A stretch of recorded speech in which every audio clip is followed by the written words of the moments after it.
எல்லாருக்கும் வணக்கம். என்னுடைய ராதா ராமராவ் சேனலுக்கு உங்கள் எல்லாரையும் வெல்கம் பண்ணுறேன். இந்த வீடியோவில் கேரளா ஸ்டைலில் வறுத்த மாங்காய் ஊறுகாய் செய்ய போகிறோம். அது என்ன வறுத்த மாங்காய் ஊறுகாய் அப்படின்னா, உப்புலெல்லாம் ஊற போட்டு எடுத்து வெயிலில் காய வைக்கணும்னு அவசியமே இல்லைங்க. மாங்காவை நறுக்குன உடனே எண்ணெயில் நல்லா பொரிக்கணுங்க. பொரிச்சிட்டு அதுக்கு உப்பு காரம் சேர்த்து நம்ம ஊறுகாய் செய்கிறப்ப ஊறுகாயே செய்ய தெரியாத பிகினர்ஸ் கூட செஞ்சிடலாம். 1 வருஷம் வரைக்கும் உங்களுக்கு பாட்டிலில் ஸ்டோர் பண்ணி வச்சுட்டு எப்போ வேணால் நம்ம இதை சைடிஷாக வச்சு சாப்பிட்லாம். அவ்வளோ அருமையாக இருக்குங்க. எல்லா விதமான மாங்காவுமே இந்த மாதிரி ஊறுகாய் செய்யலாம். இந்த வறுத்த மாங்காய் ஊறுகாய் எப்படி செய்யலாங்கிறத பார்க்குறதுக்கு முன்னாடி இது வரைக்கும் என்னோடய சேனலுக்கு சப்ஸ்கிரைப் பண்ணாத வீவர்ஸ் சப்ஸ்கிரைப் பண்ணி எப்போதுமே சப்போர்ட் பண்ணிகிட்டே இருங்க. வறுத்த மாங்காய் ஊறுகாய் செய்யறதுக்கு பார்த்திங்கன்னா நல்ல பெரிய மாங்காவாக ஒரு மாங்காய் எடுத்திருக்கேன். தோல் நல்லா மொத்தமாக இருக்கும்.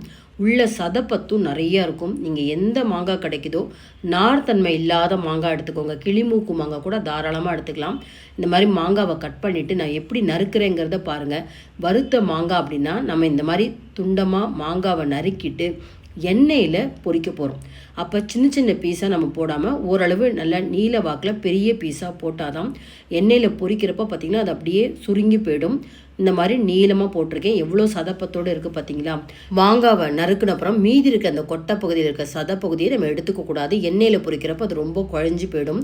இப்போ வாணலி எடுத்துக்கலாம். அதில் நல்லா ஒரு 1.5 டீஸ்பூன் கடுகு, 3/4 டீஸ்பூன் வெந்தயம், இதை அப்படியே நம்ம வெறும் வாணலியில் நல்லா பொரிய விட்டு இது தனியாக ஒரு பிளேட்டில் மாற்றி வச்சுக்கலாம். இதே வாணலிலே நம்ம இப்போ நிறைய நல்லெண்ணெய் போட்டு மாங்காயை பொரிக்க போகிறோம். கிட்டத்தட்ட பார்த்திங்கன்னா 4 டேபிள் ஸ்பூன் அளவுக்கு எண்ணெய் தேவைப்படும். நான் எடுத்துகிட்டு இருக்க மாங்காய் கிலோ கணக்கில் பார்த்திங்கன்னா ஒரு 700 கிராம் இருக்குது. இந்த 4 டேபிள் ஸ்பூன் நல்லெண்ணெயில் பார்த்திங்கன்னா ஒரு கைப்பிடி அளவுக்கு, அதாவது எண்ணெய்க்கு தகுந்த அளவுக்கு மட்டும்தான் மாங்காவை சேர்க்கணும். அதிகமாக சேர்த்துடக்கூடாது. இந்த மாதிரி ஒரு கைப்பிடி மாங்காவை நான் சேர்த்துட்டு 3-4 நிமிஷம் சிம் ஃப்ளேமில் வச்சு நிதானமாக அந்த நிறம் மாறி இருக்கணும். மாங்காவுடைய தோலே நிறம் மாறி இருக்கும். இந்த அளவுக்கு நம்ம கொஞ்சம் கொஞ்சமாக பொரிச்சு எடுக்கணும்.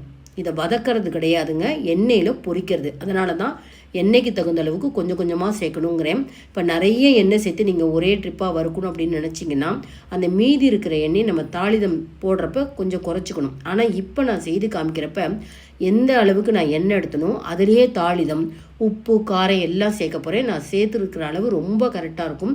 பாருங்கள், இப்போ 2வது முறை நான் பொரிச்சு எடுக்கிறேன் பாருங்கள். இதே போலேயே நம்ம எல்லா மாங்காவையும் கொஞ்சம் கொஞ்சமாக சேர்த்து பொரிச்சாச்சு. இப்போ இதை கடைசி முறை நான் பொரிச்சுட்டு இருக்கேன். பொரிச்சதுக்கப்புறம் எவ்வளோ எண்ணெய் இருக்குது அப்படிங்கிறதையும் காமிக்கிறேன்.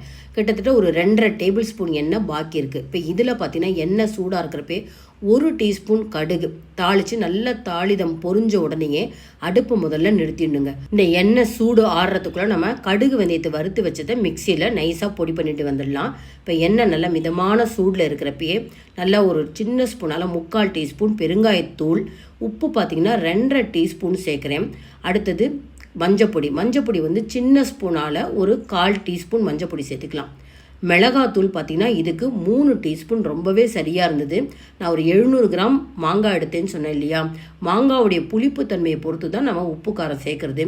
கடுகு வெந்தயப்பொடி நல்லா 2 டீஸ்பூன் சேர்த்துக்கோங்க.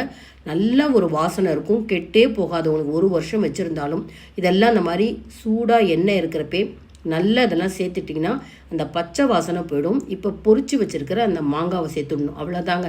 எவ்வளோ சிம்பிளாக அந்த ஊறுகாய் இருக்குது பார்த்தீங்களா. வருஷத்துக்கு கெடாது.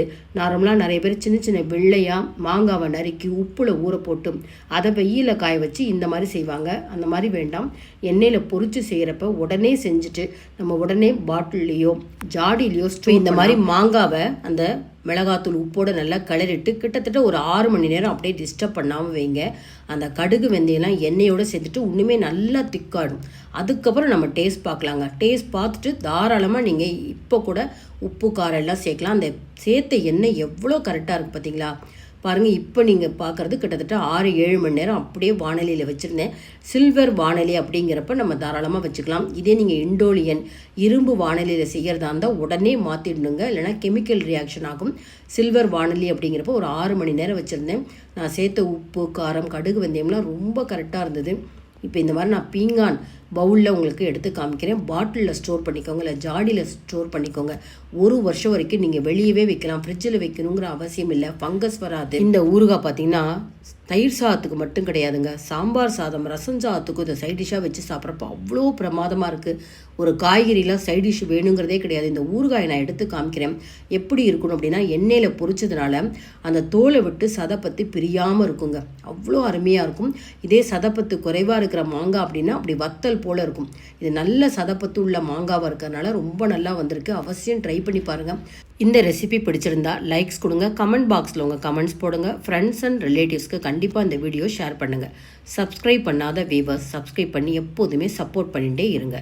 Thank you viewers.